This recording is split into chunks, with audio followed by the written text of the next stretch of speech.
Eu vou, então, repetir o agradecimento já feito pelo Jefferson Percival, por ter vindo nos prestigiar com a fala dele hoje aqui. Aproveito a oportunidade que me dão de estar aqui na mesa apresentando o Percival para convidar aqueles que estão bem lá no fundo a se aproximar. Tem várias cadeiras vazias aqui na frente. E para nós que estamos aqui fica mais efetivo o diálogo com os ouvintes aqui perto. O professor Luiz Percival Brito, aproveitando ontem algo que o Valdir disse, é uma espécie de rara oportunidade que a gente tem de ter a bibliografia circulando entre nós. Ele está aqui certamente porque muitos dos alunos de letras leem a produção dele de muita relevância sobre educação em língua portuguesa, na disciplina de Linguística e Ensino e em outras disciplinas ligadas ao estágio e à formação do professor de língua portuguesa e de outras línguas também lá no Instituto de Letras e em outros contextos. O Percival tem formação na área de letras, ele fez a pós-graduação dele na Unicamp, trabalhou com Geraldi, trabalhou com os professores que então, na década de 80 e 90, faziam uma reflexão que foi bastante consequente para a discussão que se tem até hoje sobre o ensino de português no Brasil. E tem publicado textos de muita relevância para nós nessa discussão, dentre eles A Sombra do Caos, depois Contra o Consenso, cujos artigos integram as leituras da gente sobre a função da disciplina de língua portuguesa na escola. E agora, este ano, lançou o livro Inquietudes e Desacordos. Todos aqueles que tiverem interesse em comprar as obras do professor, elas estarão aqui à disposição com 30% de desconto. Se dirijam à portaria no final da fala, para tanto. Bom, depois disso, o professor Percival tem atuado não apenas na nossa área de letras, mas como formador de professores em cursos de pedagogia. Até hoje ele se vincula a um curso de licenciatura em pedagogia. Então, a discussão que ele vem fazendo entre nós, entre outras virtudes, tem a virtude de estabelecer uma reflexão orgânica que conta com a formação no campo de letras e no campo da educação. Eu espero que vocês aproveitem bem a conversa com ele, passo a palavra. Boa atividade.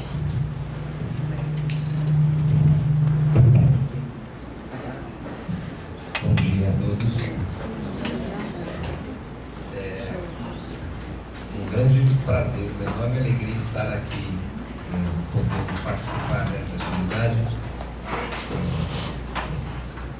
poder conversar com pessoas que de uma maneira me conhecem e me fazem valer. Isso é muito bacana, muito bem. Eu vou falar hoje de leitura. Eu sempre fico tímido no começo, daqui a pouco eu me solto e fico normal. Mas no começo eu fico sempre nervoso. Todo mundo acha que é mentira, mas é verdade. Então, vocês não tem bem. Até porque eu não acordei direito também. Não, eu acordo sempre normalmente, mas hoje eu preciso fazer um papel de coitadinho para vocês. Não com aquela cara de sono, não fiz a barba, ficar bem feio, assim, sofrido. Olha o quanto que eu me dedico a vocês, qual o esforço que eu faço para estar aqui. Entendeu? Você tem que ler a minha casa. Olha só que bonitinho o professor se esforçando para estar com a gente. Né? Fazer o quê? Não fez por essa festa de conta que faz. Então tá, vamos falar de leitura e vou tentar falar de fundamentos ligados ao ensino da leitura hoje com vocês. Acho que é a melhor maneira de aproximar leitura, a literatura em língua portuguesa, linguagem, desse tempo, tá bom? Então começa pra gente ler. Eu vou começar vou ler um poema. Não sei se vocês conhecem o poema, mas eu acho muito bacana. Cobras cegas são notívagas. O orangotango é profundamente solitário. Macacos também preferem o isolamento. Certas árvores só frutificam de 25 em 25 anos. Andorinhas copulam no mundo. O mundo não é o que pensamos. não precisa explicar nada, a coisa é muito bacana. E esse verbo, andorinhas procuram no voo maravilhoso. O mundo não é o que pensamos. Pode voltar para lá, por favor.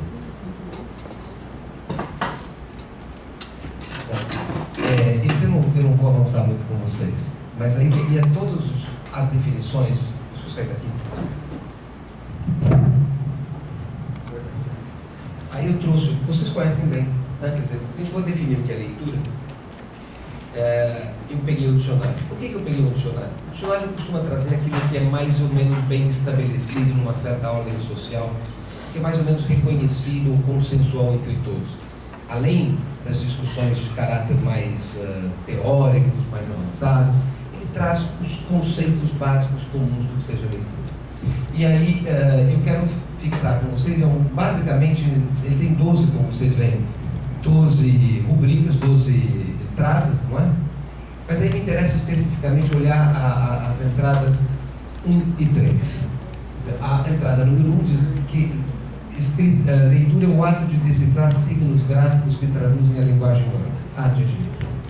E o 3, ação de tomar conhecimento do conteúdo de um texto escrito para se distrair ou se informar.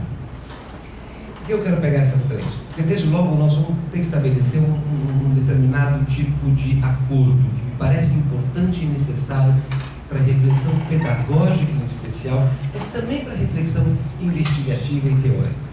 A leitura supõe o texto escrito. A leitura é o texto. E ela tem 2 dimensões fundamentais, complementares, ainda que a segunda me pareça mais essencial que a primeira. Mas ambas fazem parte da leitura. A primeira é, leitura supõe decifração do escrito. Num certo sentido, é possível ler sem a decifração, mas em situações muito especiais, de que eu falarei mais para frente. Mas, normalmente, a leitura normal, ocidental, atual, no mundo contemporâneo, supõe a decifração. O que nos leva, do ponto de vista da escola, a entender que a decifração é uma dimensão importante do ensino. O problema, quase sempre, não está em trabalhar a decifração, ensinar a decifrar o texto. O problema está quando se divorcia esta parte da outra parte que é importante. Nós criticávamos, nos anos 60, 70, uma alfabetização centrada estritamente na aprendizagem do código e criticávamos a ideia de um ler de decifração, não é porque considerávamos, pelo menos eu, que a decifração não é importante e necessária, mas porque considerávamos insuficiente uma prática pedagógica que se limitasse à decifração. E por que é preciso chamar a atenção disso? Porque por conta desta crítica e por conta da interpretação da outra parte, que a leitura é o ato de tomar conhecimento de um texto escrito para se distrair ou se informar, que eu vou traduzir pela intelecção, pela compreensão, pela interação com os conteúdos do texto escrito, se supôs que a primeira parte é desnecessária e passou-se a valorizar apenas o ato interpretativo de ler. Assim como tínhamos que criticar a mera decifração do escrito como uma leitura incompleta, uma leitura mecânica insuficiente, esquecer a decifração e dizer que a leitura é pura interpretação é o mesmo erro. Esse erro se tornará maior quando nós expandimos a partir daí a ideia de que toda ação interpretante seria a leitura, como eu vou tentar mostrar para vocês aí para gente. Bom, tem uma série de outros, mas eu não vou me estender, porque senão eu espero que por favor, já está, né? Além da acepção de leitura propriamente, por uso social da palavra, por extensão metonímica ou metafórica, há diversas outras acepções de leitura, algumas das quais, se nós voltássemos ao dicionário, constam do dicionário, outras que sequer estão ali no dicionário, mas vale a pena chamar a atenção, porque apesar de estar aí a palavra leitura está com extensão de sentido, de tal maneira que eu poderei dizer, como tentarei mostrar para vocês, que todas essas acepções que estão aí, não obstante serem relacionadas no campo semântico ou no alargamento do termo leitura, não são leitura propriamente dita. Isso é necessário para que a gente de novo pense a prática pedagógica. E desde logo, evite essa ideia perniciosa para a educação de dizer que tudo é leitura. Começo com uma obra. Leitura da luz. Todo mundo conhece essa expressão, leitura da luz. Não é? Leitura da luz, leitura da água, leitura do gás. Bom, aí está a palavra leitura. Evidentemente, há uma atividade decodificante em que se toma um determinado signo gráfico e se traduz para uma outra medida, no caso, uma mensuração, uma medida quantitativa precisa e exata que termina, para o nosso interesse, no valor da conta que nós temos de pagar. E, evidentemente, há um vínculo com a leitura pela primeira das duas possibilidades. Quer dizer, há um processo decifratório, um processo de transferência de informação num campo de signos. Porém, não há a atividade interpretante. Por isso mesmo que uma máquina pode fazer, se for o caso. E por isso mesmo, isso está também no dicionário, ainda que não esteja na nossa vida cotidiana, o dicionário bota palavras que nós não usamos, mas que se usa na sociedade em situação específica. O nome do profissional que faz essa atividade de ler a luz, ou ler a água, ou ler o gás, não é leitor, é leiturista.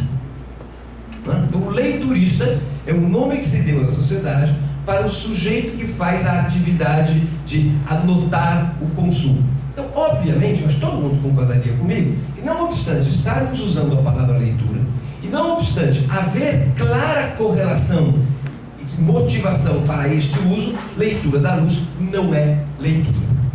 Não é?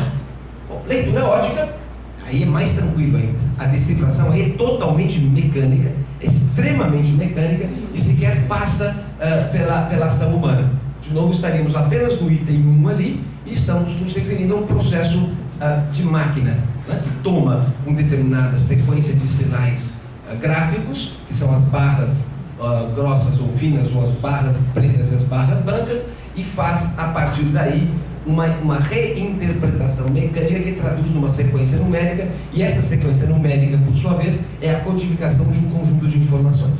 Outra vez se percebe que há um processo de tomada de informação de um lugar, passagem da informação para o outro, há um processo, portanto, de decifração ou de codificação, decodificação, mas obviamente não há leitura, se nós entendermos os dois sentidos que a gente estabeleceu fundamentais para o hábito da leitura. Portanto, leitura ótica, ninguém vai dizer que leitura ótica é fazer leitura. Se isso fosse, as máquinas de dinheiro seriam os maiores leitores da sociedade, não é? Faz uma quantidade enorme de leitura. Mas está aí o nome, isso é mais ou menos leitura labial. Leitura labial é muito interessante, porque leitura labial é um processo de escuta com os olhos. O que é a leitura labial? Um sujeito, a partir de bastante treinamento e observação, consegue adivinhar o que eu estou vocalizando por meio da movimentação dos meus lábios. Então ele presta atenção nos movimentos do lábio e toma essa movimentação e reproduz mentalmente a sequência sonora que eu estaria enunciando ao falar, não é? Então, portanto, é um processo de escuta. Diria que há uma ação interpretante, que é a ação de ver os lábios pelo movimento e associar com o som, mas que não chega a ser, não é uma ação de decodificação ou decifração, porque só posso decodificar ou decifrar o que foi codificado ou cifrado, e nesse caso não há cifra, portanto não há decifração, não há código, portanto não há decodificação, mas assim uma escuta com os olhos. Portanto, essa escuta com os olhos só é chamada de leitura porque é feita com os olhos. Então a associação aí é pela ideia de ver, tentar entender e trazer para o sentido seu. Mas obviamente ela não é leitura. E ninguém diria que o leitor labial é um grande leitor. Neste caso, os surdos que aprendem leitura labial, ou os professores de leitura labial, seriam de novo os maiores leitores. Mas está aí a palavra leitura. O quarto caso, e agora a partir daqui vai ficar um pouquinho mais complicado para a gente, é o caso da chamada, o termo leitura da mão, ou leitura das cartas, ou leitura dos búzios, ou leitura das tripas dos animais, ou qualquer outras dessas atividades esotéricas, como essa que se fazem por aí, as atividades de adivinhação, não é? Os adivinhos e assim por diante, e que também é chamado de leitura. O que faz então um adivinho?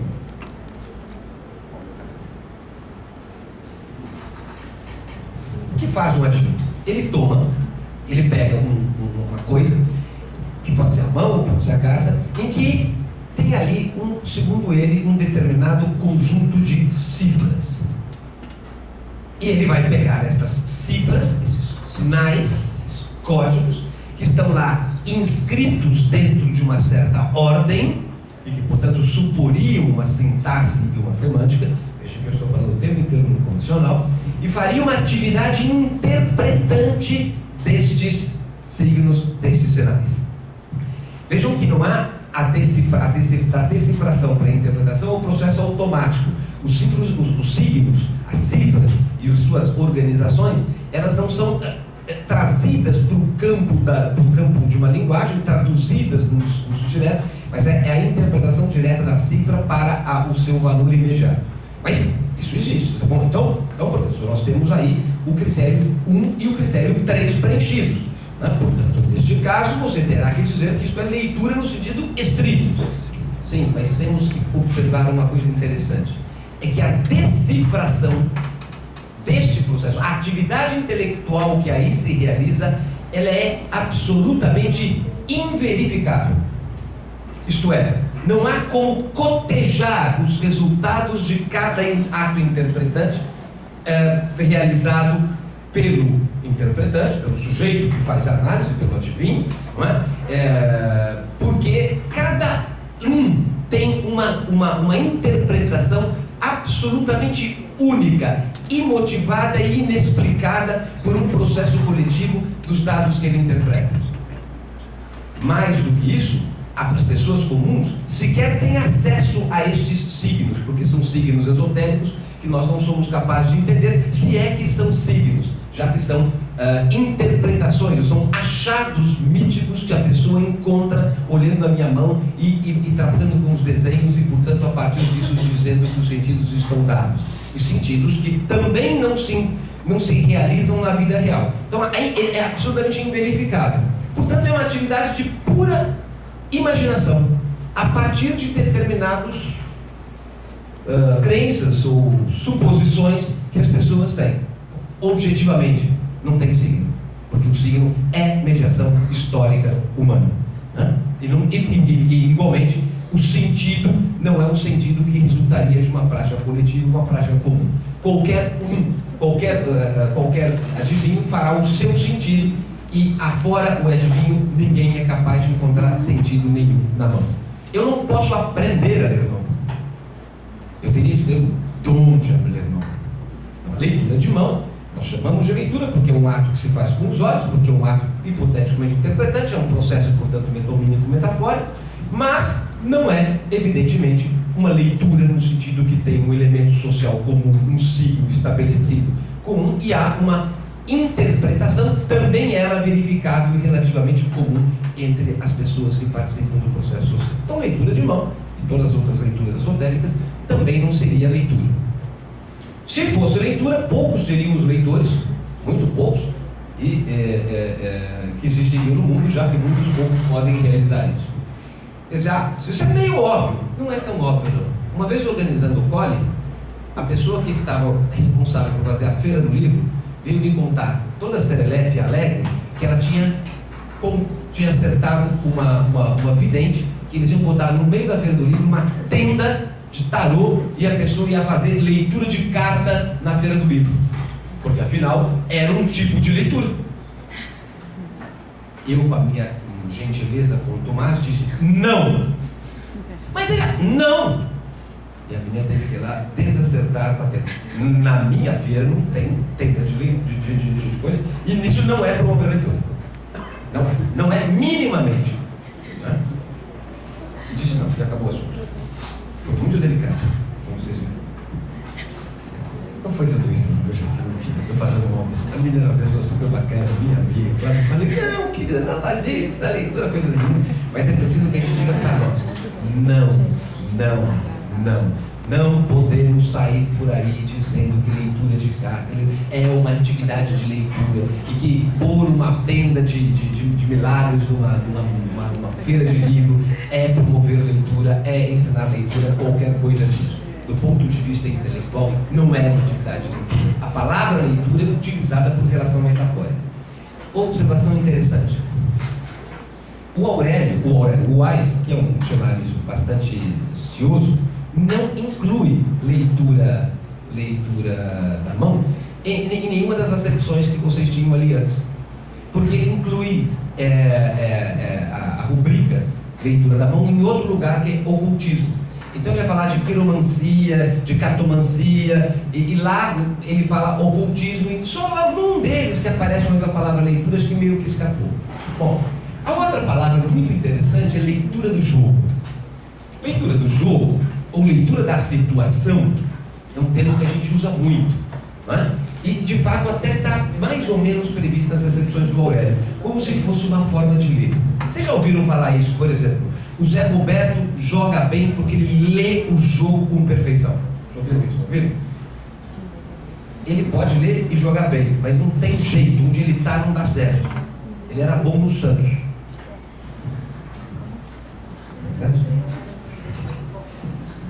Então, muito bem. Então, leitura do jogo.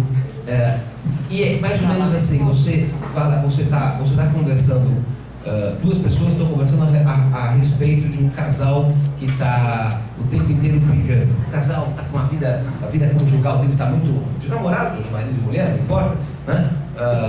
Ou de namoradas, também não importa. E aí você fala assim, não sei, olha, na minha leitura os dois estão errados.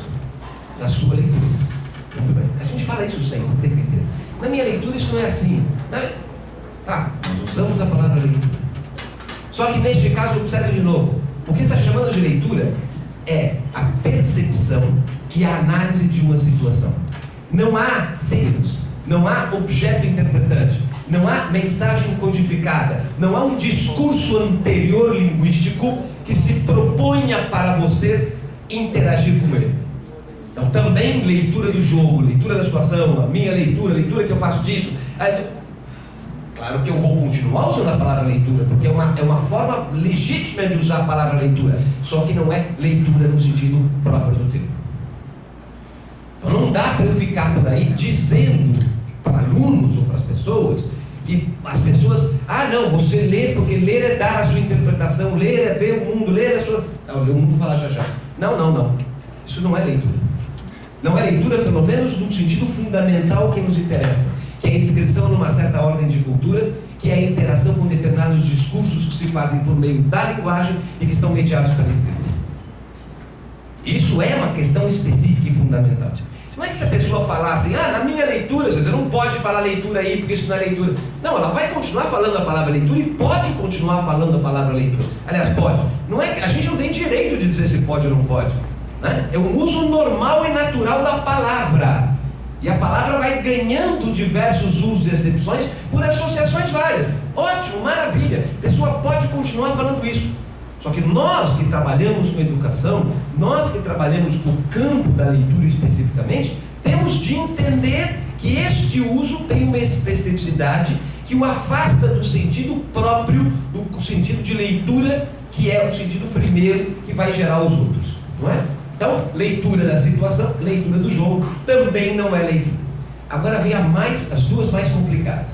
Bom, eu vou inverter a ordem e lembrar que leitura do filme, que obviamente não é leitura também, mas que todo mundo usa a palavra leitura do filme. Então vamos dar um filme, e eu fiz uma atividade de leitura na escola, eu dei um filme para as crianças, daí nós lemos o filme.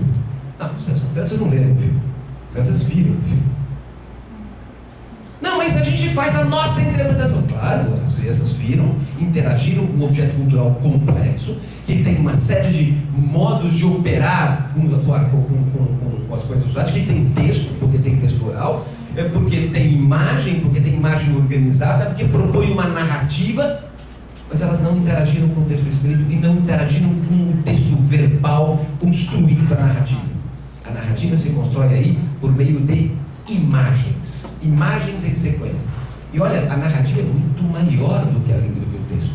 Há muitas narrativas não orais, muitas narrativas que não se constroem por meio estrito da linguagem, que são verbalizáveis, porque todo o nosso pensamento tende a traduzir o que vemos, percebemos e reconhecemos do mundo em verbos, né? Já que essa é a nossa forma fundamental de pensar. Mas a relação com o objeto filme não é uma relação de ver, ler, decodificar e interpretar, mas de presenciar diretamente, através de uma sequência de imagens, uma determinada narrativa, né? E de sendo sujeito presente, interpretar a sequência de fatos que acontecem. Se eu dissesse que a leitura do filme, mesmo sendo um objeto cultural bem circunscrito, é leitura, eu teria que dizer que o espectador que está assistindo um jogo de futebol, quando termina o jogo, ele fala: eu adorei ler este jogo, né? Porque eu fiquei presenciando o jogo de futebol. E o jogo de futebol também constitui uma narrativa, só que era uma narrativa simultânea ao acontecimento, né? E que eu posso recontar depois, como eu posso recontar o filme. Quando nós falamos leitura do filme, observem o que nós dizemos. Nós nos referimos à forma como percebemos o filme, os valores, os sentidos, as ideias que me projetaram a partir daí. Por isso que eu digo, olha, eu nunca ouvi ninguém chegar para mim e dizer assim: olha, ontem, o que você fez ontem? Ah, ontem eu li um filme. Ah, você leu um filme? É, ontem eu li um filme. Ah, interessante. Não, nunca ouvi ninguém falar isso. A pessoa fala assim: ontem eu assisti um filme. Ah, é? Olha, um filme super bacana. É um filme que trata das relações humanas, em que demonstra claramente que o ciúme é fundamental. E o sujeito fala: não, pera um pouquinho. Eu já vi esse filme. Mas na minha leitura, não é isso que o filme fala. Veja que a leitura é o ato, é a ação de interpretar, de relacionar. Claro que se associa com o item 3 de leitura, mas não é uma leitura propriamente. Não estou dizendo que ver filme não é bacana. Claro que é muito bacana. Não estou dizendo que não é uma atividade intelectual complexa. Claro que é uma atividade intelectual complexa. Deixa eu fazer uma coisa aqui, gente, que é para eu não me atrapalhar, que é muito desagradável para um conferencista se de repente toca o telefone, né? Eu não tinha desligado, estava vendo aqui no meu bolso, já não correria esse risco com vocês. Então, muito bem. E a gente pode dizer, é muito bacana, é muito interessante. E tem muita proximidade com certas atividades leitoras. Proximidades fundamentais.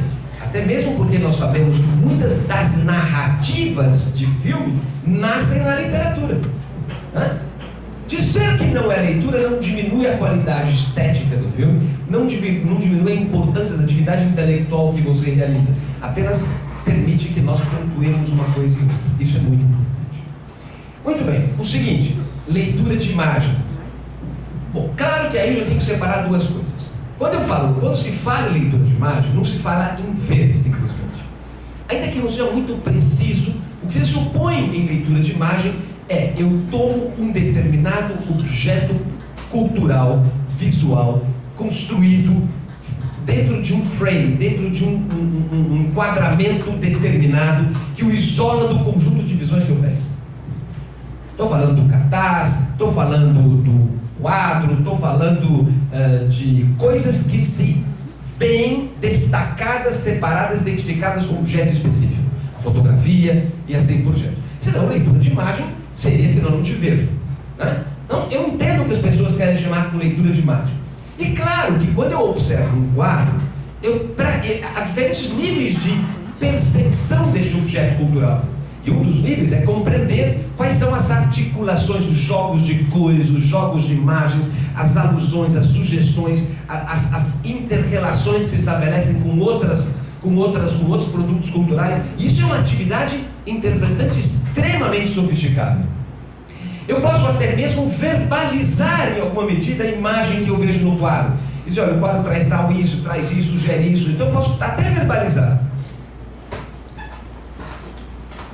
Mas eu não posso deixar de dizer para vocês o seguinte: o quadro é uma coisa que se vê, e não signos convencionais comuns estabelecidos que se põem a ser representação direta de linguagem e que por isso mesmo se organizam dessa forma. Logo, eu vejo a imagem e eu, ao ver, exercito ações interpretantes sobre este objeto concreto, verbalizando a minha percepção, mas não traduzindo em voz aquilo que aparece como imagem. As imagens, portanto, se veem, não se leem, se interpretam, se analisam com muitas outras atividades humanas. Logo, a leitura de imagem também não é leitura no sentido estrito. ainda que guarde, de novo, uma série de relações com a atividade de leitura. Eu posso ler a imagem de um quadro, posso ler uma narrativa, ler agora uma narrativa que se fez a partir do quadro, posso ler um comentário que se fez sobre o quadro, posso ler um monte de coisa e posso estabelecer relações as mais variadas. Eu posso ver uma imagem, ler um poema e combinar entre eles as duas coisas. Este poema, por exemplo, às vezes eu associo com ele uma imagem que eu adoro associar, que é a última imagem que se fez do mundo por cientistas a partir de imagens de satélites espaciais que mostram o mundo com uma rocha disforme, né, para a gente lembrar que o mundo não é o que parece, né, pensando. Então, muito bem, só que eu não li a imagem. Eu vi, tomei as informações diretas e fiz ilações, raciocínios, pensamentos, e por isso mesmo as distâncias são sempre muito maiores e indefinidas. Eu sei que isso assusta, mas eu vou ter que continuar.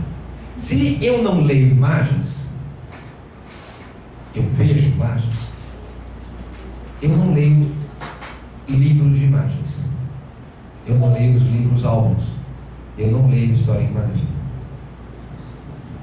História em quadrinho é uma história em imagens fixas, como o cinema. Só o cinema é uma história em imagens em movimento. Finalmente, a leitura do mundo, que é o mais complicado e o mais fácil, porque é mais óbvio de todos, né? Dizer que leitura do mundo é leitura no sentido que nós imaginávamos é supor que o mundo se oferece a nós como um grande signo interpretável e, portanto, supõe algum criador essencial deste signo para que haja uma atividade interpretante e uma coisa relativamente organizada e decifrável e compreensível nessa lógica. Mais do que isso, supõe a ideia de que toda a ação intelectiva humana, que é sempre uma ação de indagação, interpretação, compreensão, fosse lei. Bom, neste caso, eu posso traduzir ler por interpretar, pensar, imaginar, elocubrar e todas as atividades intelectuais que nós fazemos. Infelizmente, esse termo se vulgarizou e na escola de maneira muito grande por razões muito variadas, em uma das quais por conta do seu enunciador primeiro, que foi Paulo Freire. E nesta enunciação de Paulo Freire, a história do enunciado dele escapa da própria condição de enunciação e vira uma frase solta, descolada da própria obra de Paulo Freire e do que Paulo Freire fez a vida inteira e pensou a vida inteira. Freire, todo mundo sabe, era um grande educador preocupado fundamentalmente em propor às classes populares a possibilidade de pensar e intervir no mundo a partir de aprendizagem significativa e aprendizagem produtiva dentro de uma ordem considerada de valores ligadas a uma ordem de poder. Freire entendia que educar, aprender, que se fazia sempre num processo dialógico, ou seja, o educando também educa, mas é educado. E eu quero lembrar nesta dialogia dele, recuperar esta parte. Quando ele diz educando, educa e é educado, as pessoas ficam muito com educando, educa. E é preciso lembrar que o educando é educado também, e não só educa. E que há um processo de ação política consciente de agentes políticos que se dispõem a tomar um lugar na sociedade e contrapor-se, porém, a outros que estão noutros lugares em oposição com esse. A frase mais bonita do Paulo Freire do que dizer que a leitura do mundo precede a leitura da palavra é lembrar que a educação é política e, portanto, significa perguntar do lado de quem você está e do lado de que você está e, portanto, contra quem e contra o que você está. Né? Então é essa a lógica do fundamento freiriano da alfabetização. Só faz sentido a pessoa alfabetizar-se se ela alfabetiza-se para tomar posse do mundo e da cultura desde a sua própria visão, desde o seu próprio lugar, desde a sua própria condição de classe e transformar este mundo. Lembro, claro, que isso sempre tem um viés fenomenologista, porque era a fundamentação teórica essencial da qual Paulo Freire participava, contrariamente ao que se pensa, ele nunca foi um marxista, ainda que dialogasse em muitos aspectos importantes com o marxismo. Olha, o que ele diz, quando ele disse a leitura do mundo precede a leitura da palavra? 1979 ou 8, isso é um que é duro que eu não consigo lembrar, eu já podia ter visto isso muitas vezes, eu esqueço. 79 ou 78, no primeiro ou segundo Congresso de Leitura do Brasil, o COLE, então, organizado pelo professor Ezequiel Teodoro da Silva. Freire ainda estava no exílio, estava saindo, ele estava para vir para o Brasil. E ele diz o seguinte: convidado a participar de um congresso de leitura, por conta da sua atividade como educador, alfabetizador, ele pensa a questão de ser leitor e trabalhar a leitura, e ele diz o seguinte: para quem interessa ler, para que vale a pena ler o texto? Para que eu me afirme no mundo. Mas eu não me afirmo no mundo senão pelo que eu sou no mundo. E eu sou no mundo em função da minha experiência existencial, que é o conjunto de memórias, de vivências, de coisas que aconteceram e que se passaram comigo na minha vida e que antecederam o ato propriamente leitor, e que é o que permite que haja sentido, não sentido de tradução do texto, mas de valor, sentido enquanto valor para mim. É em função do que eu sou, do que eu vivo, que o resultado da minha leitura pode fazer algum sentido e que as projeções que eu posso ter a partir daí fazem sentido. Portanto, eu tenho que aprender a dominar a palavra para pensar o que eu sou a partir do que eu sou. Se eu desconsiderar o que eu sou e o que eu penso que sou e o que eu valho, a leitura da palavra é insignificante. Não adianta nada alfabetizar alguém para que ele para que isso não tenha a ver com o que ele é. Isso significa, de novo, Eva viu a uva. Isso significa, de novo, educação bancária. Isso significa, de novo, uma leitura vazia de sentido. Portanto, a leitura do mundo, que é a minha forma de existir e ser e compreender a vida, é o que dá sentido, o que dá razão à leitura do texto. Leitura do mundo é metáfora, uma belíssima metáfora. Não é leitura propriamente, mas é forma de compreender a relação entre o sujeito e o conhecimento e a forma de entender a posição do sujeito no mundo. Desligada disso tudo, acontece essa coisa muito ruim de que as pessoas começaram a falar leitura do mundo. E aí olha as consequências escolares que eu tenho escutado. Uma, escutei outro dia de professoras num programa de formação em literatura infantil que eu coordeno em Santarém. Pessoas bacanas, pessoas comprometidas, trabalho legal, fazem coisas bacanas mesmo, não é gente descomprometida, gente desinteressada. E por isso mesmo, a gente sempre respeita mais o trabalho do que às vezes os erros teóricos. Os erros teóricos a gente vai corrigindo na vida, isso não é tão importante quanto o trabalho objetivo e comprometido que se faz. Mas também se faz a reflexão teórica para que o trabalho possa ser melhor, nesse sentido. A professora diz assim: não, eu trabalho com crianças muito pequenas, e as minhas crianças leem as imagens. Porque a leitura de imagem vem antes da leitura do texto. Primeiro a gente vai lendo imagens, depois elas vão aprendendo a ler texto. Viram a relação mecânica agora entre as duas ações? Né? Como um processo parece ser antecedente do outro e preparar e promover o outro, como se fossem coisas absolutamente, uma continuidade natural. E não são. Né? É porque são de coisas de natureza muito diferentes. Ela falou, então, ela me perguntou, eu não posso dizer leitura de imagem? Claro, você pode, querida, todo mundo diz. O que todo mundo diz, você pode continuar dizendo. É normal, é parte do uso. O que você tem que descobrir? Que essas duas coisas que você está falando, apesar de usar a mesma palavra, são coisas diferentes. Não é? É só isso que você tem que aprender. E aprendendo isso, você está dominando e controlando a sua atividade e sabendo o valor e o sentido de cada coisa que você fez. Então não é desprezo pela atividade intelectiva com a imagem. Não é dizer que não vale a pena trabalhar com imagem na escola. Claro que vale, e vale muito. Não é que não vale a pena trabalhar com música na escola. Vale e vale muito. Com um filme, que é a imagem em movimento. Vale e vale muito. Com a dança, que é o corpo em movimento. Ótimo. Só não precisa dizer que tudo isso é leitura. Porque ninguém ganha nada com isso. Nem a educação, nem a compreensão dos fatos. Para cada coisa eu dou ela um nome e descubro. Ah, mas elas se relacionam. É verdade, elas se relacionam de muitas maneiras. Principalmente se as suas imagens forem bacanas, se as suas músicas forem bacanas, se a sua dança for bacana. Se você tem imagem chapada de patinho para a criança colorir, né? O importante não é se ela está lendo ou não imagens, o importante é que você perceber que a imagem chapada do patinho é boba e que isso não contribui para o desenvolvimento intelectual da criança. Então eu tenho que parar com essa coisa de que tudo é ler e ter isso muito claro. E aí vem o outro. Isso, olha só, esse me parece muito significativo do mundo do modo contemporâneo, da confusão que se faz com isso. E por isso que é importante discutir. Eu sou jurado de um programa de leitura. Aí eu recebo os finalistas para eu julgar, só recebi os finalistas. Então outras comissões, hipoteticamente, de profissionais especializados na área da leitura, é que fez a seleção dos textos premiados. Né? E os textos premiados são narrativas de atividades escolares interessantes.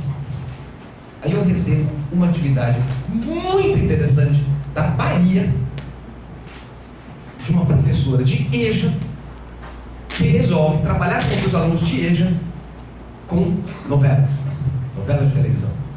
E a proposta dela é assistir novelas, analisar os conteúdos e fazer todo um trabalho de desconstrução ideológica do que está lá e problematizar o que está lá e fazer um trabalho muito bacana, inclusive com produção de texto.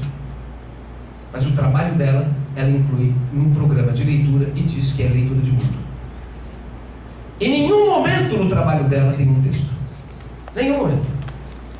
E olha como isso é ruim, porque ela não pode fazer a reflexão mais aguda do sentido do que é ler e dos valores que pode ter e do que é aprender, porque ela botou um genérico muito bacana aparentemente e que escamoteia tudo. E isso foi aceito por comissões como sendo uma atividade de promoção de leitura.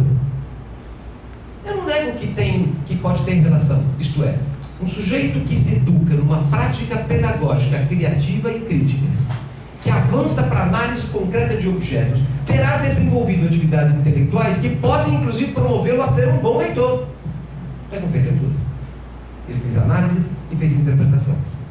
Né? Então, é ruim essa ideia desse panleiturismo, essa ideia de que tudo é leitura.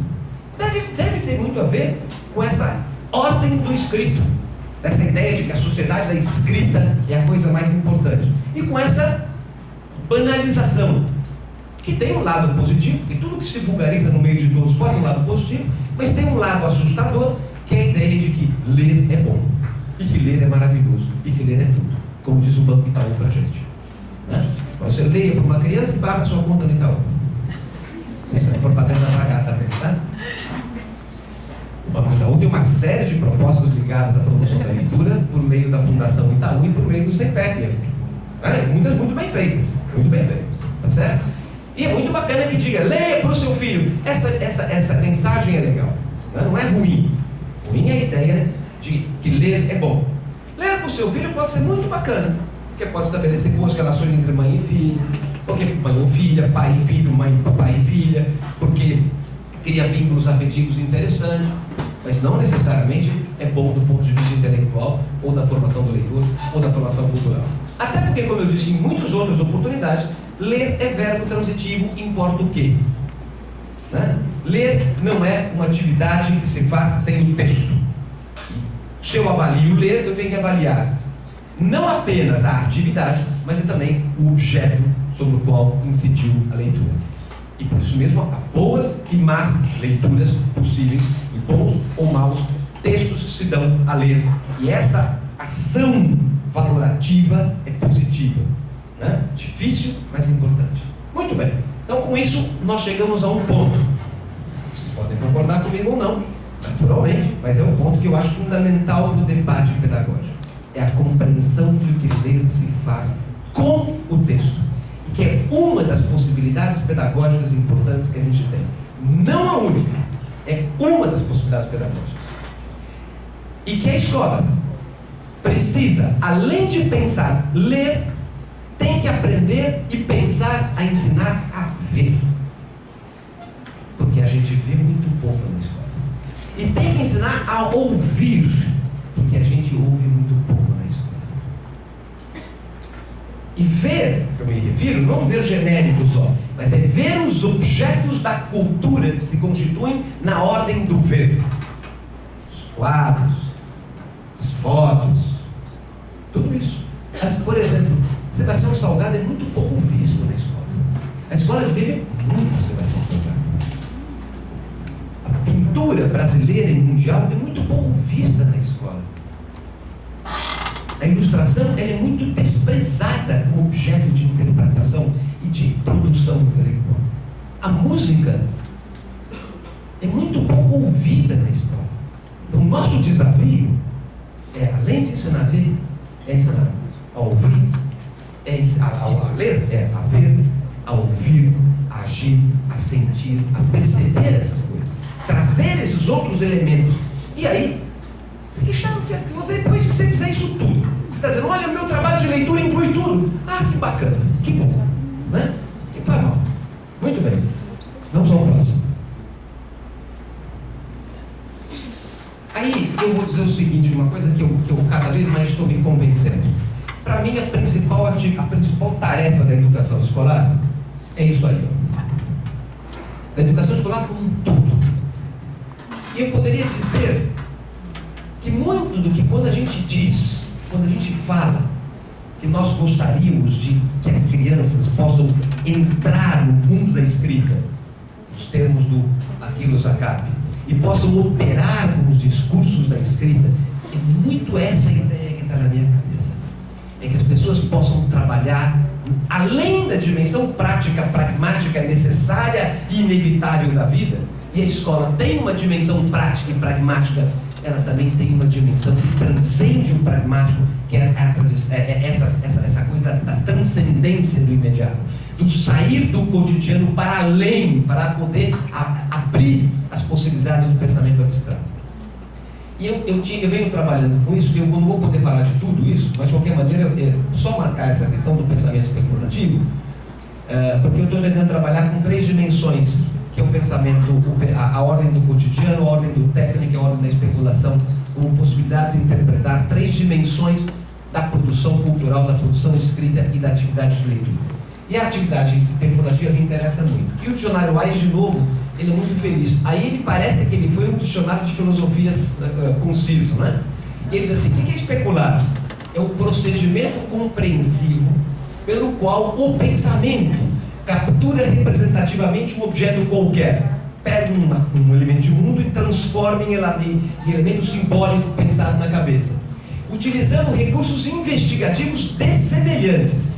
Ele vai citar os recursos investigativos: a intuição, a contemplação, a classificação, a mensuração, a analogia, a experimentação, a observação empírica. São um conjunto de ações relativamente bem estabelecidas na ordem social, que todos nós fazemos na vida comum também, mas que são também feitos formalmente, organizadamente.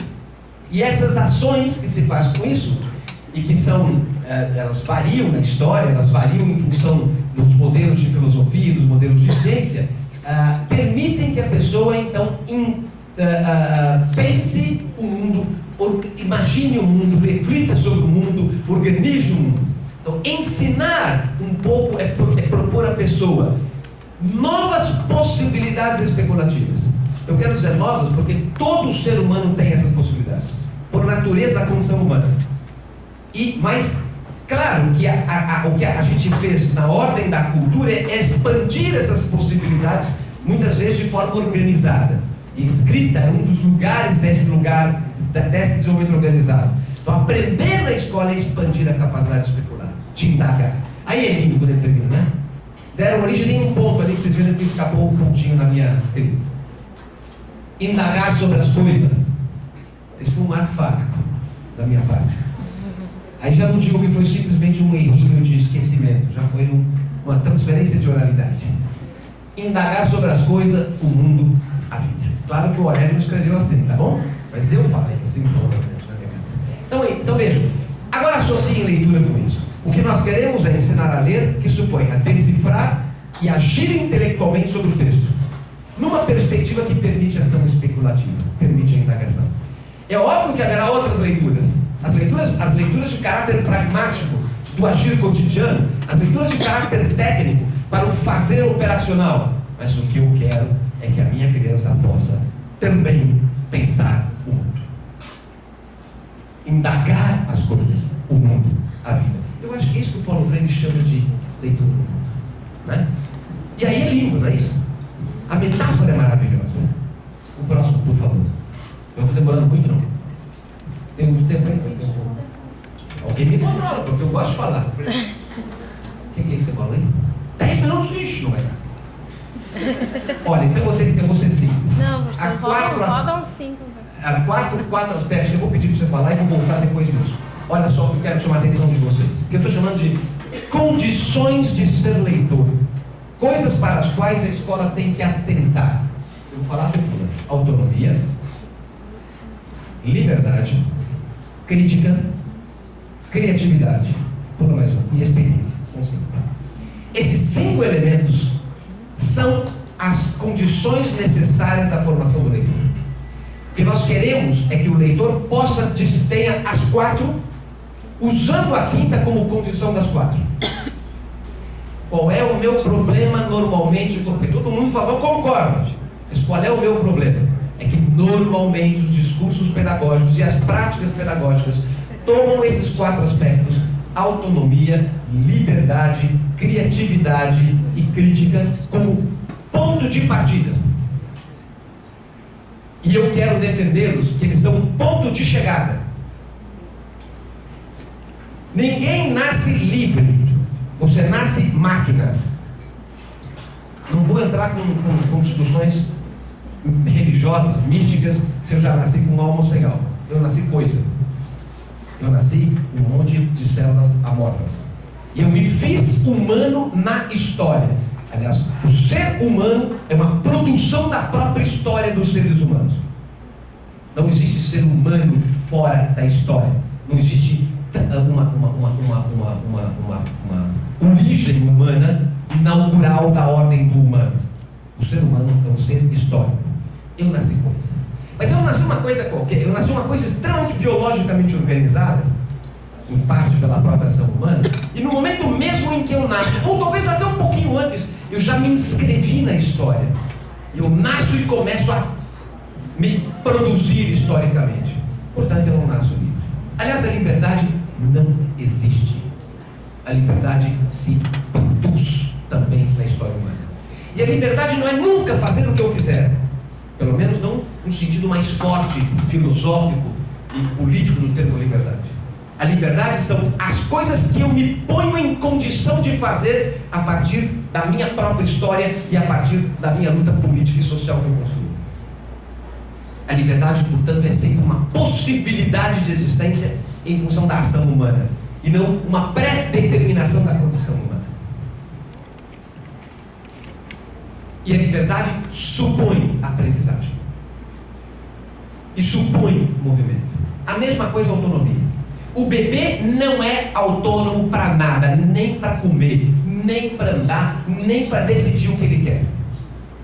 O bebê é um ser totalmente dependente da gente e que morre imediatamente se nós não dermos a ele total atenção. Nós somos muito pouco autônomos porque dependemos constantemente dos outros para viver. A autonomia, de novo, ela está dentro dos marcos de possibilidade. E autonomia significa a ação que alguém pode fazer independentemente com a sua consciência, para seguir uma lógica kantiana. Portanto, a autonomia também não é um pré-requisito, é uma conquista. A criança não é autônoma. Ou ela é limitadamente autônoma em certas dimensões, nem o adulto. E que dependerão disso. Não é autônoma, não é livre. E ela não pode criar sem conhecer. A ideia de que criar é produzir do nada é uma talvez das coisas mais perniciosas que tem para aprender o gesto criativo para a ideia da educação. Eu crio porque eu conheço. Eu crio porque eu tenho domínio das regras do jogo. Aquele texto Gramática e Criatividade do Frank é maravilhoso nesse sentido, ainda que ele atira ali a um conceito liberal kantiano piagetiano de liberdade, né? E de criatividade. Eu preferia pegar um outro referencial, mas mesmo assim é bacana esta ideia. Cria-se porque você tem as regras, cria porque você conhece o jogo. A criação supõe, portanto, o conhecimento. Quanto maior o conhecimento, maior as possibilidades criadoras. E, igual, eu posso dizer para a crítica. A crítica supõe a capacidade de análise. Eu não vou poder avançar com tudo com vocês aí, mas também supõe a capacidade de análise. Supõe, portanto, o domínio do objeto, o domínio da situação, para que eu possa realizar e exercer a crítica.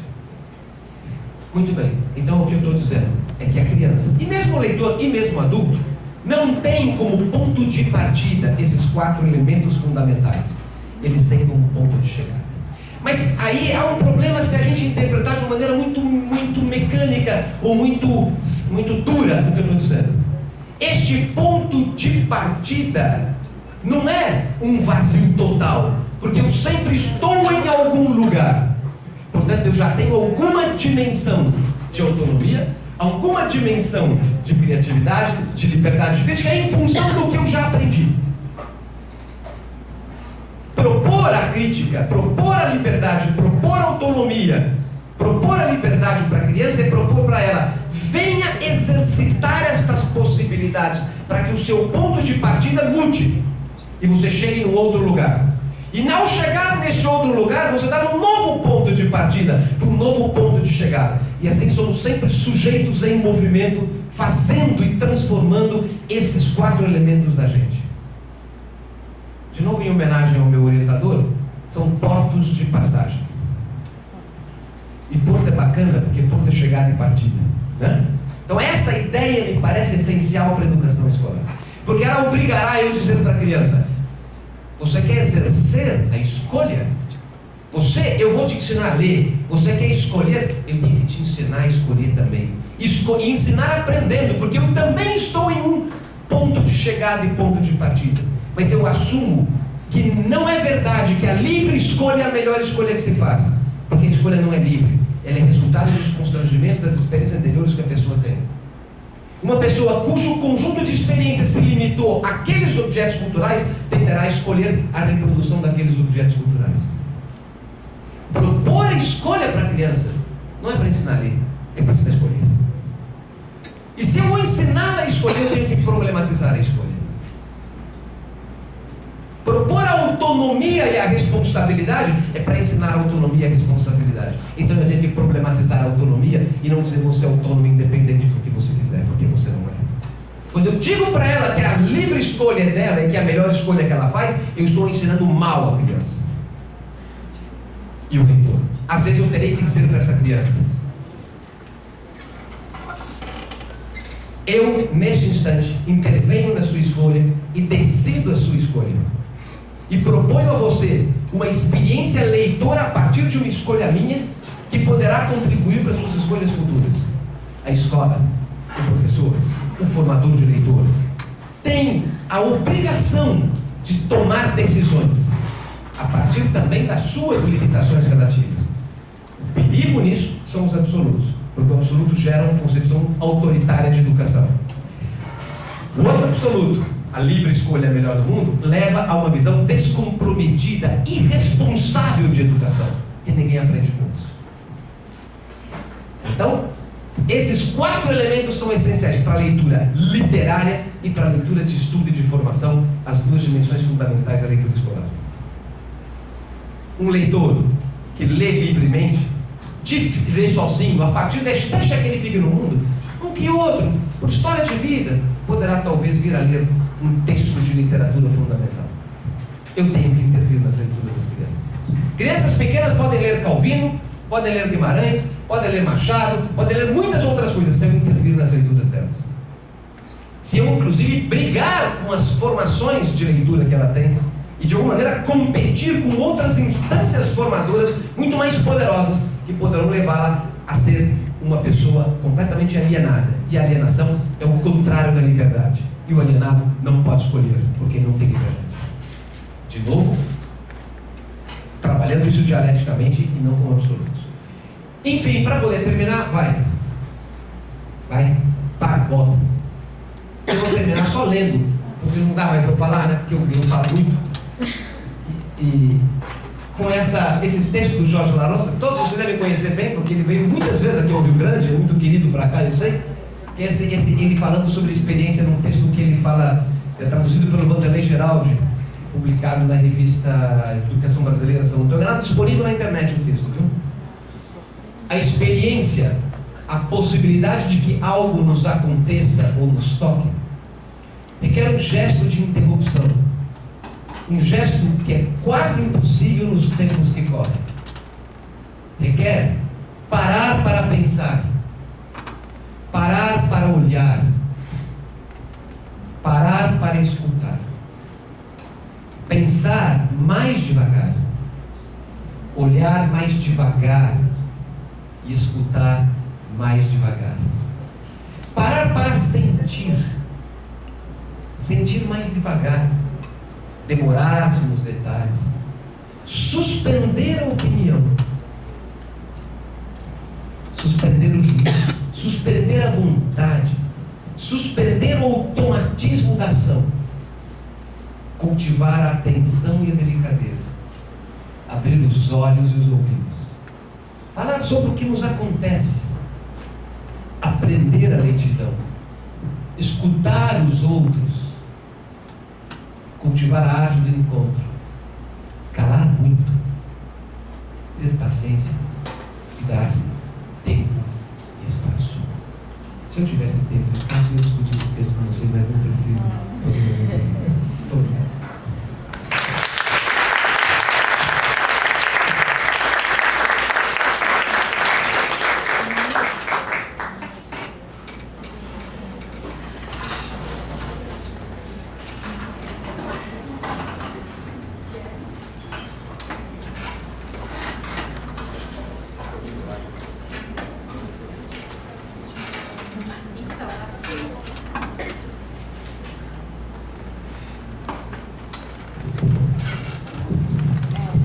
Nós temos mais uns minutos para perguntas.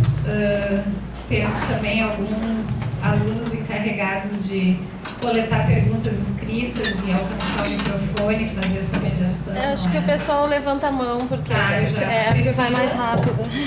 Vamos lá. Queres vir aqui? Não, a Pri, acho que o negócio do microfone. Ah, sim, tá, vai cuidar das perguntas. É. Pois é. Então, gente, agora a gente abre para debate. Se vocês podem se inscrever falando conosco ou simplesmente levantar a mão. Se alguém estiver tímido, pode escrever no papelzinho. Eu e a Pri, a gente administra isso aí. E eu queria dizer, tá, nós estamos limitados pelo fio. Então, quem quiser microfone, venha. Quem se expressa tranquilamente, pode ser ouvido também, pode falar. Que começa.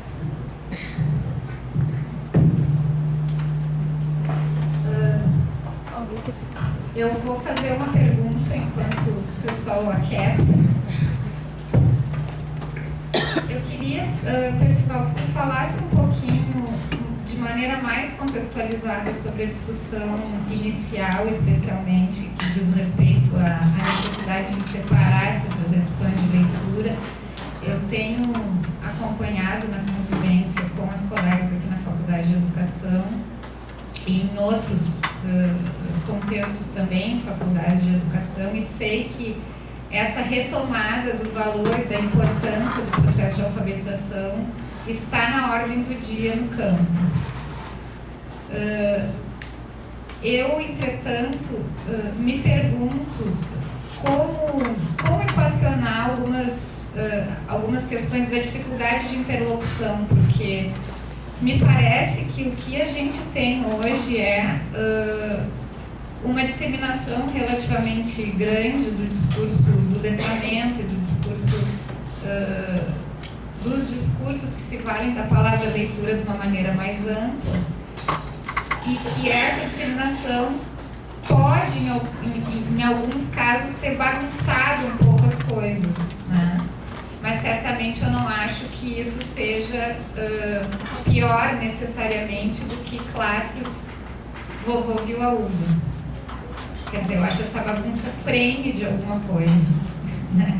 E aí eu me pergunto se simplesmente retornar a essa tentativa de separar as excepções de uma maneira muito, enfim, separada, categórica, e enfatizar a alfabetização de novo, etc., é realmente, enfim, se esse é o caminho, como é que não é, me intriga, me atravessa, me preocupa ver o caminho dessa discussão. E eu queria que tu contextualizasse um pouquinho, e eu sei que muitas vezes tu fizeste as ressalvas, né? Não estou dizendo que a imagem é algo que não pertence a um sistema semiótico complexo e que tem cultura, tem história, é um campo, etc. e tal, mas me parece que, da mesma forma que construtivismo ou letramento, essa reação pode também ter uma recepção abastardada e reacionária, de certo modo.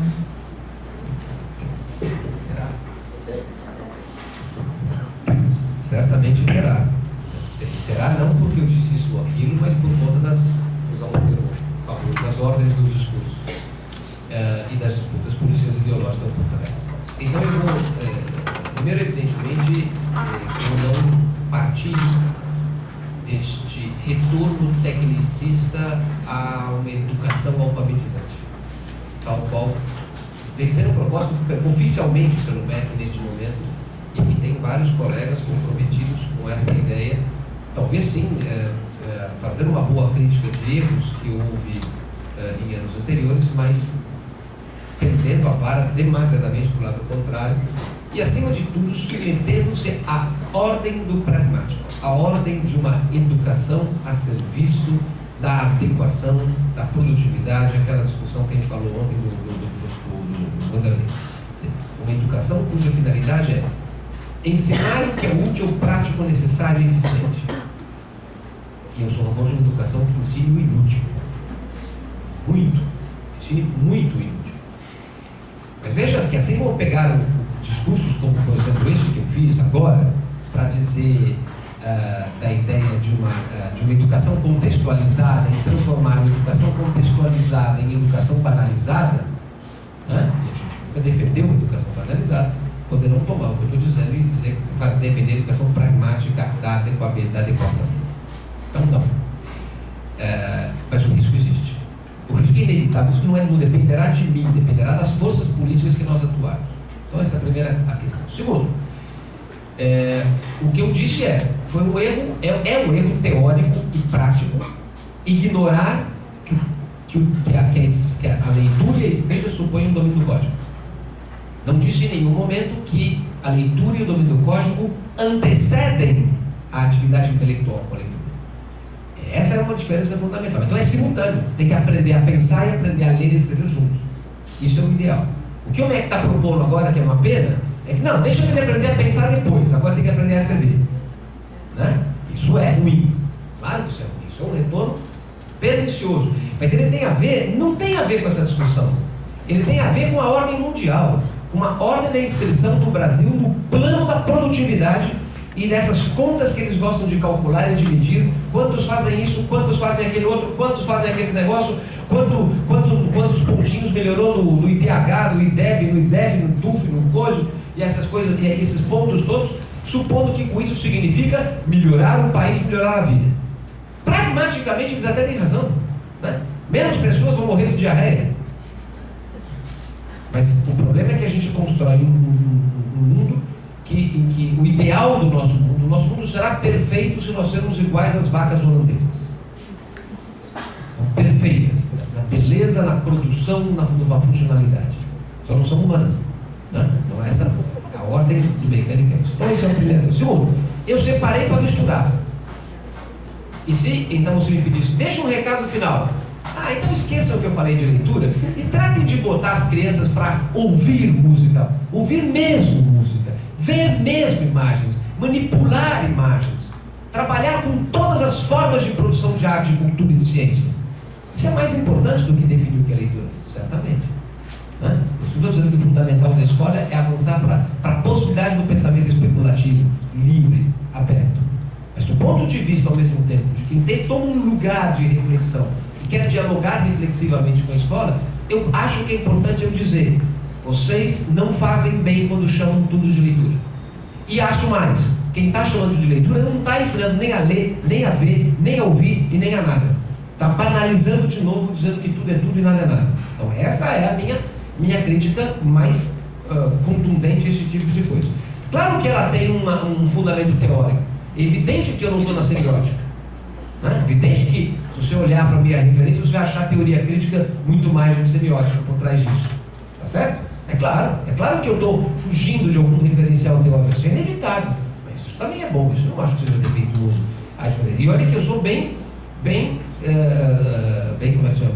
misturado, porque trazer um outro fenomenologista, um sujeito como o La Rosa para minha referência, ele que é um existencialista clássico, né? Porque na verdade ele é heideggeriano acima de tudo, né? Ele pode ser muitas coisas, por exemplo, acima de tudo heideggeriano. Eu vou misturar o heideggerianismo dele com sei lá com o que. Então eu não estou nem sendo intransigente teoricamente, mas eu acho que a gente tem que marcar certos pontos como necessários e úteis para o nosso trabalho. Isso não é negativo, quer dizer, isso a gente precisa fazer. E acho que a escola hoje, aliás, eu não estou preocupado com as pessoas sejam leitoras, sinceramente. Isso eu já falei, uma vez eu falei isso num congresso de leitura, numa promoção de leitura, e a menina que terminou para mim falando assim, perguntando, bibliotecária-chefe da biblioteca do Central lá em Belém. Eu não entendo porque o senhor é coordenador nacional do ProLivro, né? Se o senhor não gosta de ler.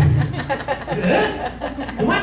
Eu sou aqui, o tempo inteiro que ler não é importante, que ler isso, só falando mal da leitura. Tá bom, então tá. Né? Então tá, porque isso ela entendeu de tudo que eu falei. Mas eu não quero que as pessoas sejam leitoras. Eu quero que as pessoas sejam inteligentes, que elas pensem, que elas especulem. Ler é uma dimensão fundamental para que isso possa acontecer. Não é a única, mas é uma dimensão fundamental. Mas eu não acho bonito. Fulano é muito leitor. Bom, Hitler também era, cara. Ser um grande leitor não quer dizer nada. Eu quero saber se é uma pessoa boa, bacana, inteligente, e que usa a leitura para ser de tudo. Aí tá bacana. Dizer que o meu objetivo é formar leitor, não, só uma possibilidade na vida. Pronto. Esse povo é muito tímido. Olha, eu digo, era eu, vocês podiam vir aqui, né? Vocês falaram de viva voz. Eu ligo aqui dá esse... Aí eu apago aqui então, pronto. Isso. Eu vou ler duas perguntas que entraram aqui, vou ler simultaneamente, aí tu te organiza, talvez daí depois a gente ouve a pergunta da Margarete. Eu duvido que ela leia simultaneamente as duas perguntas. Boa! É, bem Gostaria lembrado. de mais, então, em sucessão antes de ouvi-lo, vamos ser precisos. Gostaria de mais esclarecimento sobre o trabalho com HQ e charge, nos quais temos uma supremacia da imagem. E depois, o senhor poderia falar mais dos 4 pontos de chegada e não de partida? Vou fazer uma forma. Claro que eu falo mais dos 4 pontos de chegada, desde que vocês me convidem de novo. Porque, na verdade, vocês viram que eu tive que comer muita coisa, né? Mas assim, apesar de não estar boa os slides, eles têm um monte de defeitos, eles vão ficar aí para vocês servir de referência, para vocês poderem usar à vontade, lembrando que é um borrão, não é nem um slide, eu jamais gostaria que isso fosse parar na internet, coisa que é um borrão. Mas para o uso pessoal, se vocês quiserem, tem importância. E depois eu procurei a vocês um desafio. O desafio de pensar esses 4 elementos como essenciais para a educação. Eu tentei dizer assim: criatividade, liberdade, autonomia e crítica, em qualquer ordem que você queira, são 4 conteúdos escolares para serem pensados e ensinados. Não são, portanto, pressupostos pedagógicos, são objetivos pedagógicos, são objetos de ensino. O que me incomoda é que as pessoas falam, vamos formar o leitor, então tem de dar liberdade para ele. Não tem de dar, não tem liberdade, você não dá para ninguém. Não tem como dar liberdade a ninguém. Liberdade se conquista. Tem uma frase que eu cito aí que é linda. Vai pegar aí. Em algum lugar, está lá no final. Vai para baixo, tá? Mais.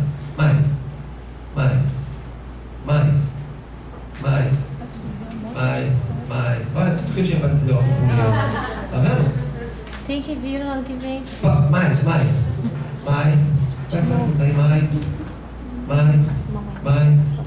Aí, olha que lindo isso, gente. Escritura e leitura são as duas faces de um mesmo fato histórico. E a liberdade a qual o escritor nos incita não é a pura consciência abstrata de ser livre. A liberdade não é, propriamente falando. Ela se conquista numa situação histórica. Cada livro propõe uma libertação concreta a partir de uma alienação particular.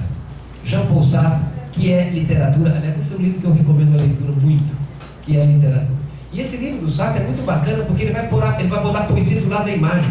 Ele vai separar, porque ele vai trabalhar com o texto propriamente, numa circunstância muito específica, que é um pós-guerra, numa perspectiva muito clara, que é o existencialismo marxista que ele tinha, aquela mistura toda.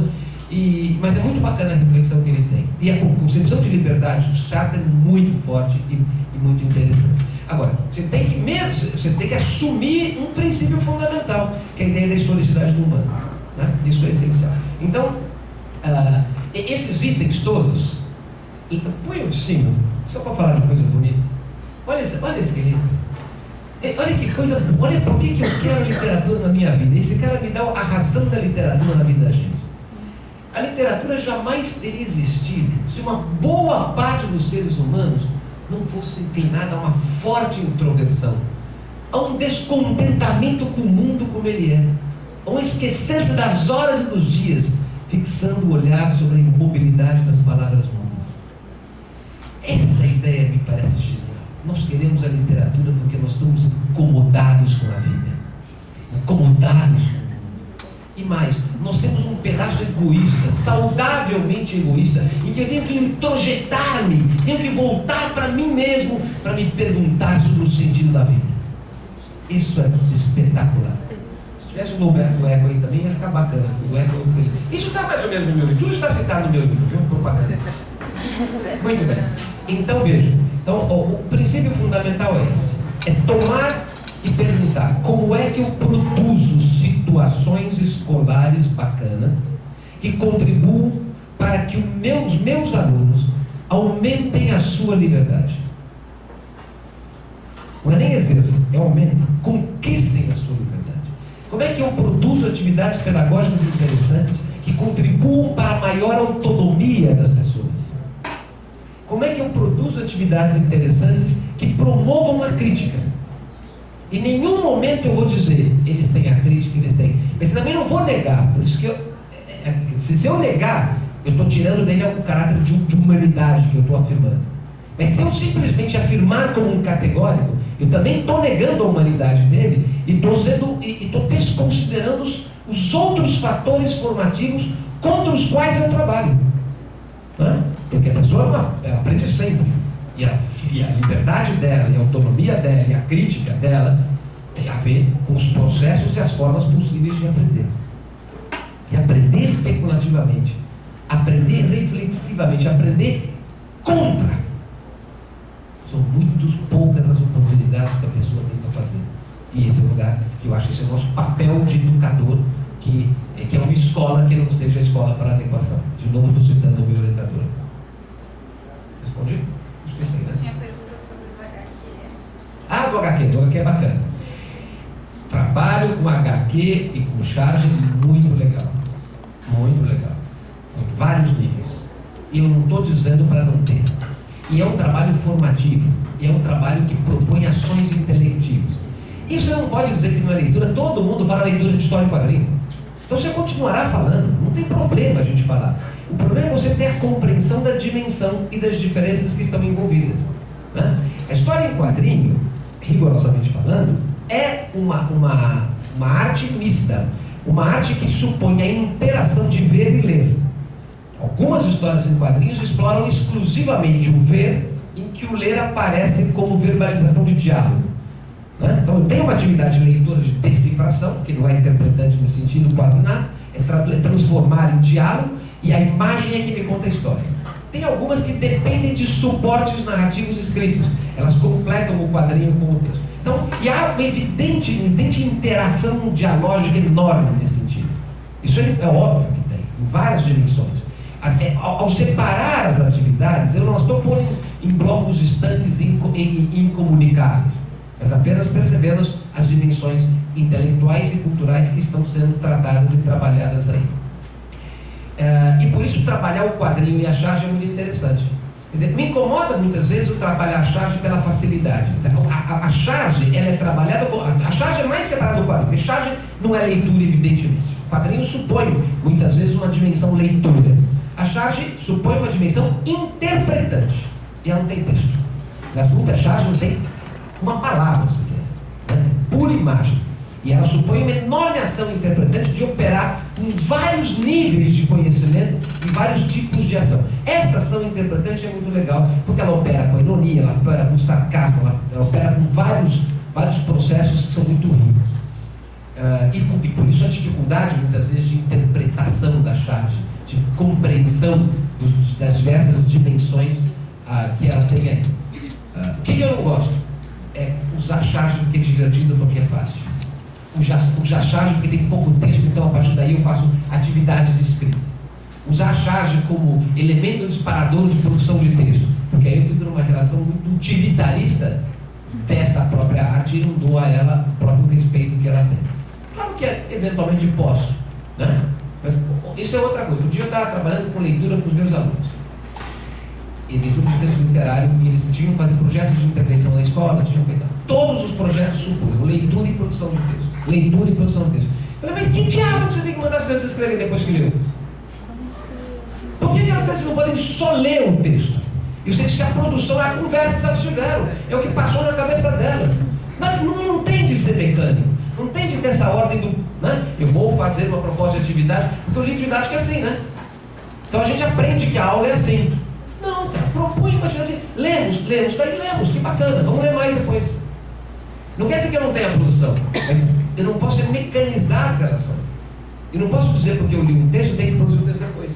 Elas têm textos que não é para produzir. Essa é uma das minhas dificuldades, às vezes, na coisa da Olimpíada. Porque a Olimpíada propõe trabalhar o conto com as crianças. Né? Então o cara vai lá e lê conto, produz conto. Quantos de vocês já leram muitos contos na sua vida e não escreveram nenhum? E por que uma criança de 8ª série tem que aprender a escrever conto?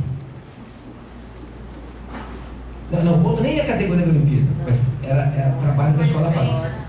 Trabalho que a escola faz. Leia conto, escreve depoimento se tiver que escrever alguma coisa naquele momento, ou escreve opinião, ou escreve impressões, ou não escreve nada, porque não tem que escrever sempre. Então a gente não pode mecanizar as relações, inclusive porque as coisas não são assim. Ler é uma atividade importante. Quero insistir, como ouvir. As escolas ouvem muito pouco. Eu acho que devia ser obrigatório ouvir a 9ª Sinfonia de Beethoven toda segunda-feira antes da aula começar. Para a gente ser feliz. Porque é tão lindo. Só o coral, não precisa ver tudo, só o coral. Né? Freud, né? Não é Freud que fala? Não é Freud, aquele verdade, que é a alegria, não é isso? É um poema do Chile, isso eu sei. Então pronto. A gente não escuta Beethoven na escola. Você está sendo elitista. Não, pode ouvir Chitãozinho e Chororó também. Agora sim. Não, agora você está sendo populista. Muito bem, mas tem que ouvir. E tem que ver, né? A gente precisava ver mais o Guernica. Eu estou falando das minhas imagens, podem ser outras. A gente tinha que ver o Guernica toda sexta-feira, para lembrar o que fazem com a gente a semana inteira. Enfim, estão entendendo, né? Margarete, Rose, nós temos mais 10 minutos.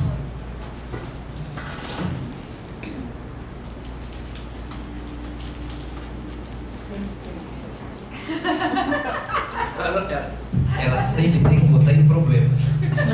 Vocês vão ver. Ela foi Onde eu começo?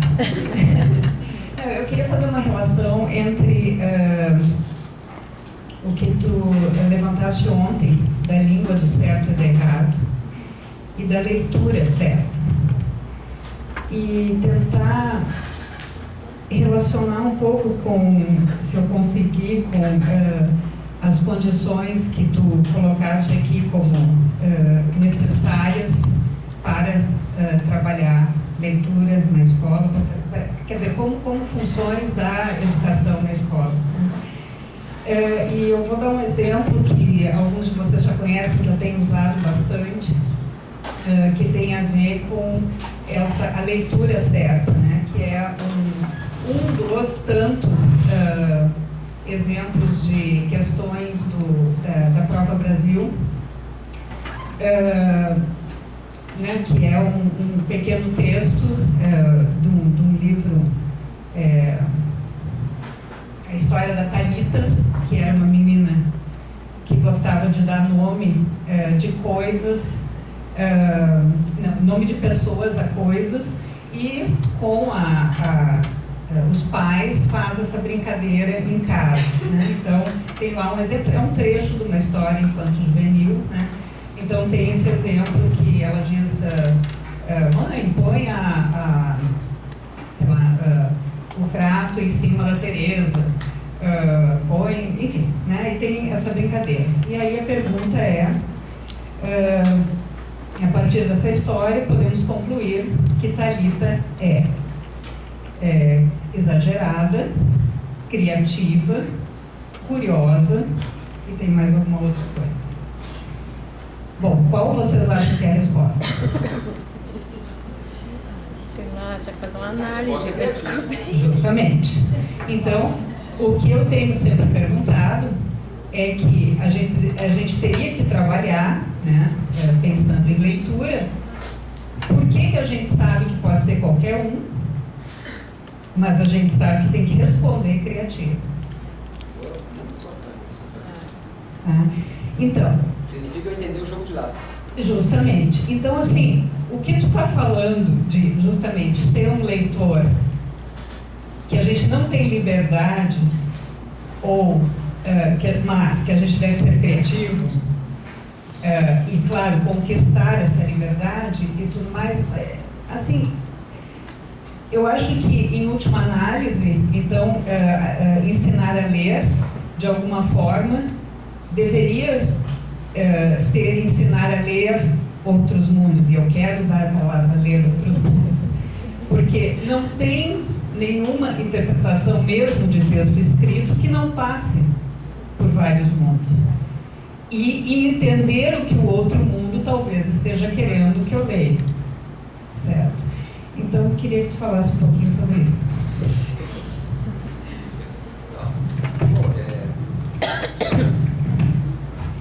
Eu adoro as suas problematizações, são muito bacanas. Essa eu estou mais à vontade que a de ontem. A de ontem me atrapalhou mais, mas não me provocou mais. Eu posso continuar. Porque elas provocam mais assim. Isso aqui é bacana. E muito legal. Agora, vamos por partes. Primeiro, eu vou te dizer o seguinte: você tem todo o direito de continuar falando lendo leitura do mundo. Isso é um direito seu. Você tem um direito constituído. Não, assim, não é que é direito porque eu estou te dando esse direito. Esse direito é porque é. Bom, primeiro, porque o termo está aí.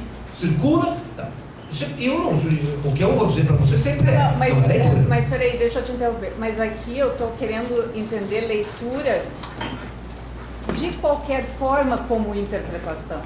Tá. Então, nós temos eu, pelo que eu entendi que tu colocaste, quer dizer, que tu fizeste todo aquele levantamento, eu quero entender que é muito mais para falar do compromisso da escola, no sentido de dar acesso à escrita aos discursos que se organizam a partir dela. Não, mas também eu dizer o seguinte: a leitura é um processo de intelecção e interpretação do mundo mediado pelo escrito. As outras formas de interpretação e compreensão do mundo são tão relevantes quanto. Não são leitura, e não tem problema nenhum isso. Acho que chamar tudo de leitura é uma perda conceitual e, inclusive, uma coisa que atrapalha, não é isso. Né? Agora, vamos lá. Em relação ao exemplo que você deu. Bom, novamente, essas provas são estúpidas, infelizmente, e elas têm realmente coisas que elas estão... Eu já escrevi isso uma vez, algumas vezes que eu escrevi sobre essa questão de teste, que para responder o teste tem que aprender o jogo do teste. E o teste, portanto, o cara que está medindo por meio de testes um certo tipo de competência, ele está medindo entre as competências a competência de saber fazer testes, acima de tudo. Isso é muito forte no teste. Né? E os caras, eles ignoram isso, eles têm milhares de justificativas técnicas porque eles ignoram essa questão, mas isso acontece muito. Agora, Eu vou dizer para você o seguinte: não existe a leitura certa, mas existe a leitura errada. O que você acha do pedacinho do Humberto Eco que está aí? Não sei se aqui tem. Tem um livro do Humberto Eco que eu adoro, um texto curto dele, que eu recomendo que você pega na internet também, que é um texto em que ele, a propósito desses e-books, que puxam essas histórias narrativas, né, abertas e sem coisa, ele vai defender o valor da literatura clássica e dos textos fechados. Não sei se eu pus aí Humberto Eco, mas eu não tenho colocado, infelizmente, está no outro texto, não está aí, né? Não faz mal. E ele vai defender isso, e vai dizer, vai defender essa ideia da literatura fechada, e que a literatura serve para nos ensinar do fato, da morte. É muito bacana esse texto dele, em que ele questiona essa ideia da produção do texto aberto. E ele fala agora assim: a literatura ela é grandiosa porque por suas, ela nos oferece diversas camadas interpretativas e possibilidades de interpretação, mas ela tem os seus limites. Então, isso é importante a gente pensar, porque quando a gente diz para as pessoas que cada um faz a sua leitura, isso é truísmo. É truísmo porque truísmo é uma verdade em si. É óbvio, se cada um é uma mente, cada um faz uma leitura, né? De qualquer maneira, em alguma dimensão, o texto bate em mim. Então isso é óbvio, isso é truísmo. Agora, cada leitura, a leitura de cada um, ela tem como base a leitura coletiva. A leitura de cada um não é qualquer coisa que a pessoa tira da cabeça dela, porque aí nós estamos absolutamente no idiotismo, no sentido técnico do termo, né? Estaríamos no completo solilóquio e, portanto, na impossibilidade da comunicabilidade, e mais do que isso, é importante a comunicação, e mais do que isso, nós estaríamos esvaziando o texto de sentido. Se o texto tem sentido, se dizer faz sentido, a interpretação tem limites. Não sei quem está me dizendo, mas aconteceu. Esvaziando o texto. Metáfora. Ah, sim, eu adoro as metáforas. Pois é, mas então, aí se a gente vai pegar todas elas e vai desmetaforizar, Não, mas então eu não essa estou aí propondo para também. desmetaforizar, Pedro. Eu não proponho. Tanto que eu disse que todas aquelas acepções de leitura são legítimas. Eu não disse que elas são ilegítimas. Agora, esvaziar o texto não é igual a esvaziar um copo. Não tem jeito. Quer dizer, a metáfora, ela é dinâmica, belíssima, mas a metáfora, ela não significa uma pura expansão das significações possíveis de uma palavra. Ela supõe transportes radicais, que é quase criar palavras novas. Mouse não é um rato. Windows não é uma janela. Não é uma janela. Quer dizer, isso é que é bacana. A metáfora tem essa dimensão. Isso não dá para a gente negar. Quer dizer, tem a dimensão da transposição, e mesmo a metonímia, que é mais profundidade, muitas vezes produz sentidos que rompem com o primeiro sentido. Claro que criam famílias de sentido. E aí o belíssimo verbete do Wittgenstein sobre o jogo. Criam famílias. E que nos define, nos botaria dentro de uma concepção, digamos, de uma filosofia positiva, impossibilitados de constranger o sentido. Mas não é essa a minha ideia quando eu proponho uma reflexão de marcar parâmetros, né? Até mesmo porque eu não estou com isso querendo botar nada como superior a nada, mas acima de tudo, como a gente poder, a partir da percepção do funcionamento das coisas, evitar determinados tipos de análise e de ações que acabarão fazendo o contrário do que a gente quer. Eu lembro nos anos 90, quando eu e a Márcia principalmente começamos com a ideia de bater naquele discurso de que muitos outros junto com a gente, mas eu e ali e ela no Cole fazíamos muito isso. Não é verdade que o brasileiro não lê, né? Nós fizemos várias produções naquele tempo batendo nisso, porque era muito discurso da defesa da promoção da leitura. O brasileiro não lê, o brasileiro não lê. Não é verdade. Tá. Bom, como é que usaram o meu discurso? Para defender, sim, o brasileiro lê. E agora vamos então promover. Só que agora passou a ser, toda leitura vale. Qualquer leitura é igual a qualquer coisa. Qualquer livro você pode ler. O importante é ler, não importa o quê. Eu não vou cair nessa. Eu não vou cair numa promoção de leitura, nem na escola, nem na sociedade, em que diga assim: O que importa é lei, não importa o quê. Eu vou continuar dizendo que ele é transferido direto e que tem compromisso, e que tem ordem, que tem lugar. Então, defender, por isso que acho que é bacana. A leitura certa não existe, são muitas, mas a leitura errada existe. É claro que eu tenho um exemplo que demonstra duas coisas. Quer dizer, mesmo que eu faça as leituras certas possíveis, as leituras muito certas possíveis, o escape das leituras erradas, né? Eu tenho que cuidar com certas ordens que constituem formas de perceber o mundo que são autoritárias. Esse exemplo que você deu já discorda de mim, porque esse exemplo diz o seguinte: a leitura certa existe. E o que eu estou dizendo para você é diferente. Que a leitura certa não existe. São muitas. Mas a leitura errada existe. Dá para eu perceber quando eu perdi o rumo e sair do jogo. Né? Eu saio do jogo. E não só do jogo dos outros, do meu próprio, do jogo dos quais eu participo. Então a gente tem que... Aliás, tem um texto do Círio que chama Leitura Errada Existe, publicado na LTP, que é bem divertido, bem interessante. Está noutra perspectiva, mas é muito legal. Então, eu não estou querendo diminuir nada, mas muito menos desvalorizar a leitura. Ao contrário, dar valor à leitura e às atividades intelectuais. Isso me obriga a estabelecer paralelos. O grande desafio nosso seria outro, não seria tanto insistir tudo em leitura, mas seria em conseguir destrinçar um pouco, compreender como são esses diálogos entre texto e imagem, texto música, texto movimento, texto corpo, como são essas linguagens, como são os diálogos. O que me parece ruim é quando a gente borra as diferenças, borra as especificidades sobre um argumento hipoteticamente do humano, do reprodução intelectual. Eu acho que achar os diálogos seria uma coisa mais interessante. E finalmente, criatividade também ninguém tem. Criatividade também se produz no processo, né? Tá bom? Tá na hora, né?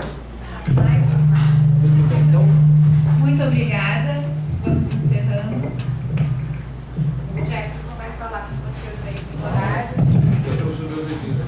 Pessoal, a gente vai fazer intervalo então agora, 10 minutos. Tem um café esperando por vocês ali na sala 13, no primeiro andar. 10 minutinhos então de intervalo, depois a gente volta com a professora Ana Lúcia Ramos.